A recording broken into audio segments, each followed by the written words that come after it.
What is up, guys? It is AJ, and I have some massive news. Jon Jones versus Stipe Miocic is official for UFC 295 November 11th at Madison Square Garden. It's a mega fight between the heavyweight GOAT Stipe Miocic and Jon Jones, the mixed martial arts GOAT. I love it. I won't lie to you and say I don't wish it was Ngannou versus Jones, but this will still get us satisfied, and I think we still have a tremendous matchup between these two. Weird thing, though, there's a real possibility that this is a double retirement fight here, which would put the heavyweight division kind of in shambles. Later in the video, we're going to talk about what would be the next step for the heavyweight division if both of these guys retired. I'm going to give you guys my early prediction and reaction to this fight here between Jon Jones and Stipe Miocic. So make sure you guys smash that like button. And if you're new to the channel, subscribe. And let's first talk a little bit about Jon Jones and some recent matchups. You look at Jon Jones' past two. It was the fight against Dominic Reyes 3.5 years ago, where a lot of people felt that he lost. And maybe Jon Jones was over the hill. Decided to take a really long layoff and become a true heavyweight. Obviously, some naysayers will say he was avoiding the Francis Ngannou fight, though I don't believe that's true. I really believe if you look at Jon Jones, he filled into a true heavyweight frame, and I know some of you will say, bro, he barely put on any muscle. He still looks skinny.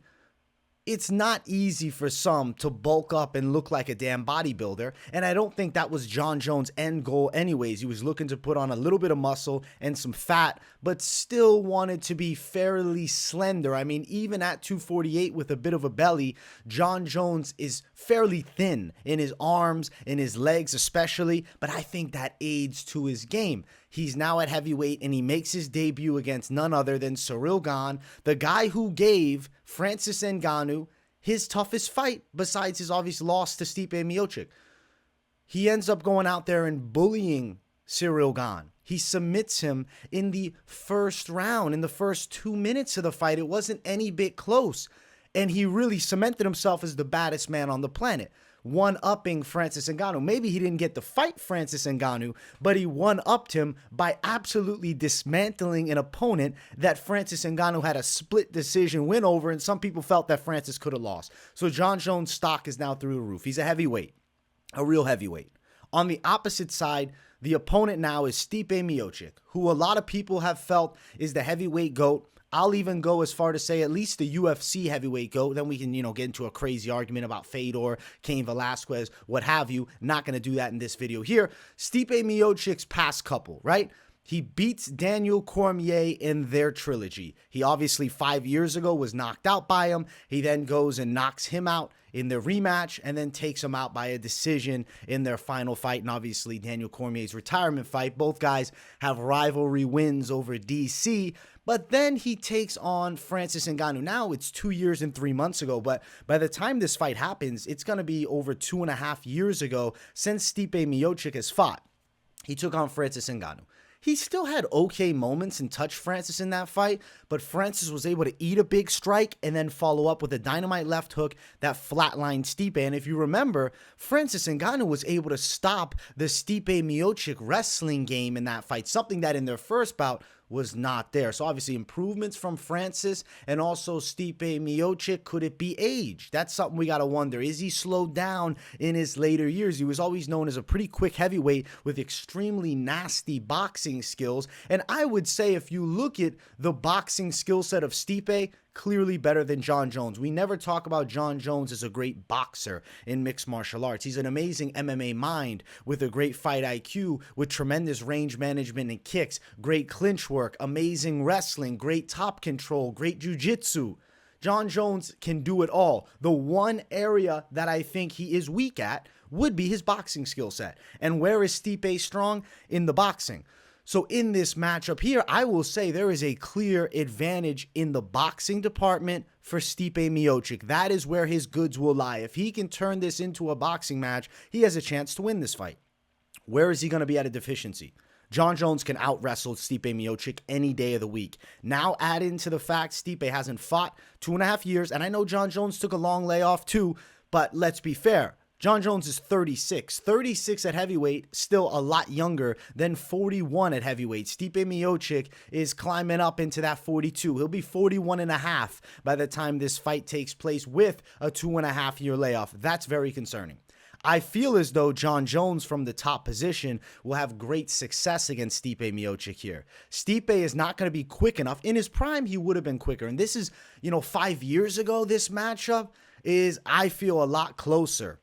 Now looking at it, I see Jon Jones with a clear wrestling advantage. And at heavyweight, Jon Jones is extremely physically strong, and he's the larger man. And you might say, but he's coming up from light heavyweight. Jon Jones is bigger than Stipe Miocic. You look at Stipe's last weigh-in, 234, Jon Jones, 248. Jon Jones, the better wrestler, the stronger fighter. Let's look at now my early prediction. I'm going to throw it out and give it to you. And if you're enjoying it, make sure you smash that like button and subscribe. This is my early lean for the fight. Obviously, I'll do an official breakdown the week before, so stay tuned for that in November. I'm going Jon Jones. I'm picking him here. I think that he's going to take Stipe Miocic down, and Miocic off of his back, I think, is a dead man. Heavyweights in general suck off of their back. Jon Jones is one of the most badass fighters from top position. Go back and watch his early run. Go back and look at his loss to Matt Hamill where he got disqualified. He nearly killed him from top position. Jon Jones in the top position here with Stipe Miocic is going to pulverize him. I see elbows landing. I see vicious ground and pound. I see Stipe unable to find any way up. He's going to be under Jon Jones. Now, in the first round, while Stipe still has some gas, I think the boxing could be live. Jones is going to be a little bit careful. He's going to look to take Stipe down, but I think Stipe's on his back. Note something. Daniel Cormier was able to take Stipe down. But regardless of the wrestling accolades of Daniel Cormier, Jon Jones is way better from top than Daniel Cormier ever was. He's got way better ground and pound than DC ever had. Jon Jones is a straight cold-blooded killer from the top position. I'm picking him to win. I'm going to throw an official method of victory, TKO, ground and pound, and I'm going to say it's late second round. I do think Stipe lasts a bit longer than Ciryl Gane, and he could maybe survive a first round, but I feel like this fight's going to end up looking kind of like Jon Jones versus Gustafsson too, where the takedowns are working, Jones taking his time, patient on top, finding ground and pound and just beating him up. It's not crazy if Jon Jones submits him either. But right now I'm feeling this ground and pound in the late second round. I really think Stipe is going to be like a fish out of water on his back. I mean, we've never talked about Stipe's back game. I mean, he's not going to be shooting triangles or arm bars. He's not super quick at 41. I got to imagine his get-ups are not going to be what they once were. I mean, he might be waking up out of bed with a real sore back at this point. Now he's going to be getting up from bottom position with Jon Jones on top? Absolutely not. It's one-way traffic. It's Jon Jones, and this fight honestly is not all that competitive, but it's still a legacy fight. I'm still really happy we have it, but come on, bro. It's Jon Jones. It's ground and pound. It's stoppage. He's going to smash him. Now, as far as fantasy betting odds, I feel as though Jon Jones is going to be sitting at open around a minus 350 favorite. That's like implied probability of like almost 78% chance that he'll win. I actually think the line is going to swell a lot more, but they'll start at minus 350. They're going to see a lot of people are all over Jones. He'll probably close at minus 500. Jon Jones, for me, is a lock in this fight. I don't see him losing. Stipe's not going to have the speed with the hands to beat Jon Jones like a Dominic Reyes gave him difficulty. I don't think he's going to have the takedown defense at heavyweight. I think Jones is going to be so strong, he's going to pick him up, slam him, throw him to the ground, and just beat him up and control him. Wears him out in the first round, continues to apply more pressure and ground and pound in the second, and then stops him with elbows. I'll be honest, as I'm saying this here, I could see a first round TKO for Jon Jones. This is going to be one-way traffic. It's Jon Jones' fight. He's getting it done. But we got to talk about something. There's a chance that both of these fighters retire after this fight, unless somehow, which is not going to happen, Francis Ngannou is re-signed to the UFC.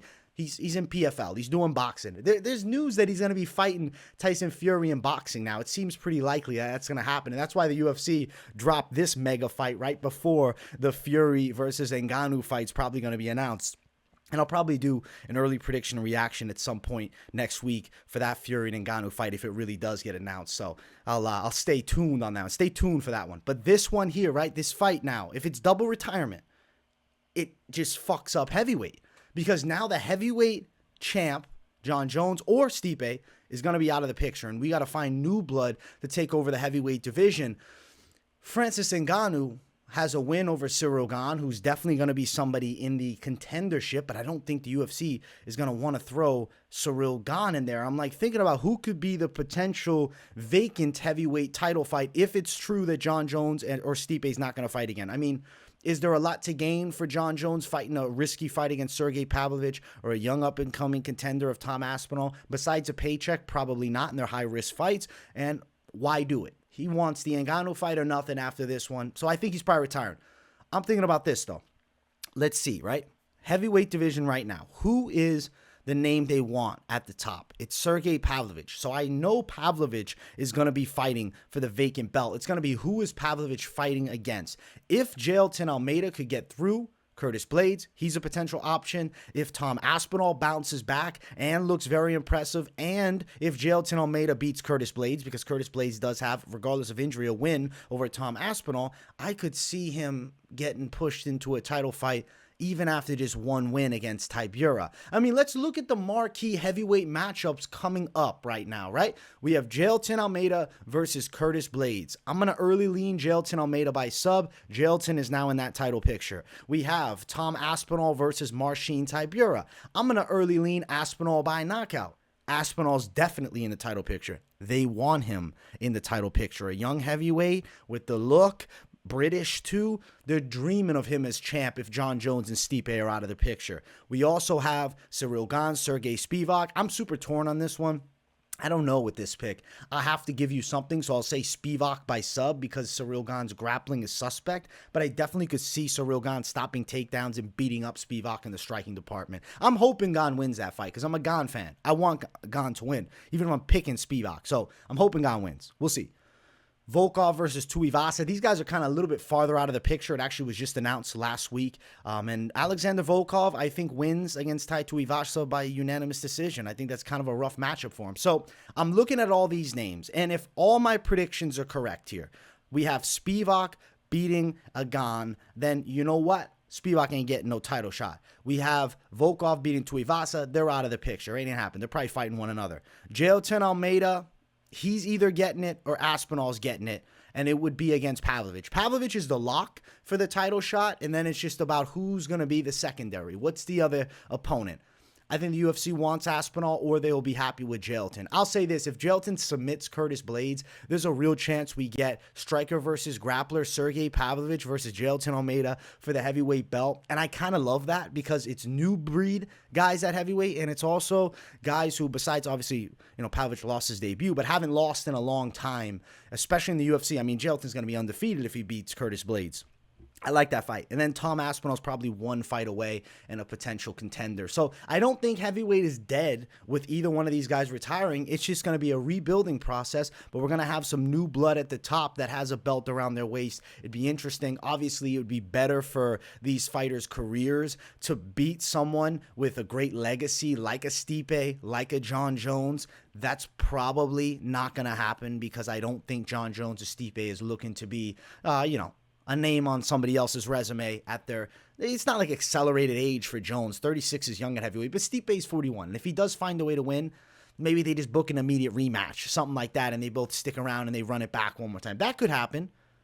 If Jon Jones wins, a lot less likely of a rematch. If Stipe wins, I think there's more of a chance they run it back again. So very interesting situation with the heavyweight division. Incredible matchup. The fight's on November 11th. My birthday is November 12th, so I'm not going to lie to you guys. I'm kind of hoping I can find a way to go to this event. I might buy myself a birthday ticket and go fly out to watch Jon Jones. I've never seen him fight live, and knowing that this could be his farewell fight, I kind of feel like I want to be there. So definitely something I'll let you guys know on the channel. I hope you guys enjoyed this early prediction and reaction.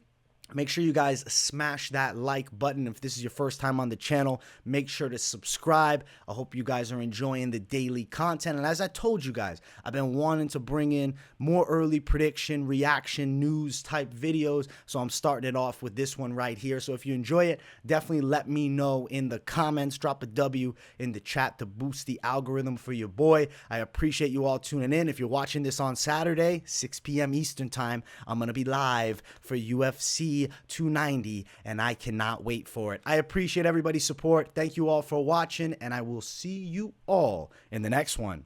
Peace, everybody.